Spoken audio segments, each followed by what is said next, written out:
Hi, I'm John Hill. I'm the Higher Education Evangelist for LinkedIn, and I'm sitting on the campus of Brigham Young University. As you can see in the background behind me, there are mountains rising as far as you can see. It's a beautiful campus. And what I'd like to do is very quickly talk about the fact that you want to figure out where to go, what your destination is, how to climb a mountain to success. One of the ways you can use LinkedIn is to identify alumni who can help you out.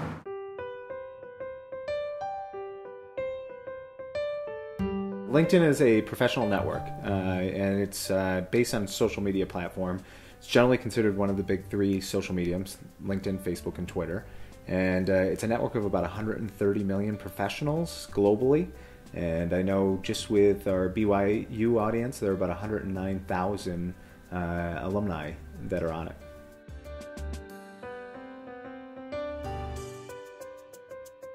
Personal branding is one of those things that's really popped up on the radar screen over the last couple of years, and it's become a buzzword. I don't necessarily like the term personal branding, but I haven't thought of a better idea of how to encapsulate where the job search is going and how people can really support what their value systems are and who they are above and beyond, say, a resume, which is very transactional. At the end of the day, it's a piece of paper. And a lot of times in the job search, people are comparing a piece of paper against a piece of paper, but it doesn't tell me anything about you. And that's where personal branding comes in. And social media affords you the opportunity to start to infuse your personal brand into some of those same techniques that we used in the job search before. So, for instance, your LinkedIn profile can have the educational experience or your work experience, but there's also a summary where you can say a little bit more about who you are and what you're about. So, for instance, mine says, I don't believe that changing the world is hyperbole. And I would never put that on my resume, but I can get away with it on my profile. If you connect with me based on that being on my profile, that's a strong foundation for a relationship, and we can really build it from there. But I think most importantly, and just like any other network, you can build that brand, but if you don't connect people to that brand, it's not valuable. And so I think playing off affiliations to connect with people is where you're going to find the real strength in a network like LinkedIn.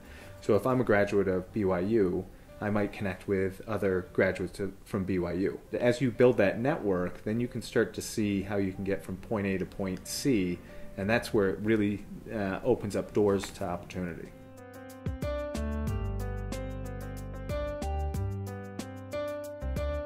I think if I were to kind of step back a second and say, why would LinkedIn be valuable? I can start to see a visible network that I'm attached to that has university affiliation. I can use it to source out potential connections within companies that I might be interested in for both business development or career development. And ultimately in the groups, the groups afford me an opportunity to ask questions. And I will tell you that if you ask, say I'm a job seeker for a job, that's a very weighty thing. People don't really know how to help you because it's such a big thing. But if you ask for advice, it creates the opportunity for somebody to be mobilized that generally can lead into the same place, finding a job, but you've done it in a way that most people will give advice. And those groups afford that opportunity to have that kind of co-communication and to start to ask advice of alumni on how they got into the positions that they're in now, or what they like about the jobs that they have, or what the work environment's like. Students can learn, young alumni can learn from other alumni. You have interaction in that space, and it becomes a beautiful thing. So ultimately, I'm a big believer that networking opens up the door to opportunity. Things like LinkedIn, the profile that you have there, it just proves that you have the experiences to go through that door. But it's also about the personal relationships, the face-to-face, the phone-to-phone conversations.